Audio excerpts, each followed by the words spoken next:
Hello everyone, today in this video we will discuss how to fix if is not charging on Narzo 100 Lite. Let's start the video if you want to fix this problem. So first of all check your charger and power cable. After check your power cable and charger you will see your problem is solved. But if it not solved, so restart device. Just click and hold side power button and swipe up.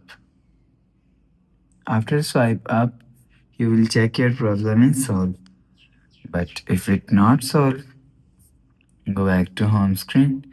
After restarting, enter phone pin. You will check your problem is solved.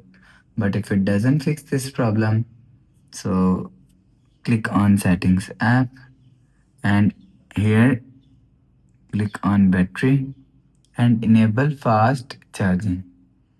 After enable fast charging, go back to home screen. You will see your problem is solved. But if it doesn't fix this problem, so last solution is software update. Click on settings app, scroll down and click on system and update. Click on software update.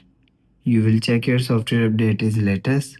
If it not latest, update your software latest. After update software latest, go back to home screen. You will see your problem is solved. So that's how you can fix if not charging on Narzo 100 Lite. If you like the video, please subscribe. Thanks for watching.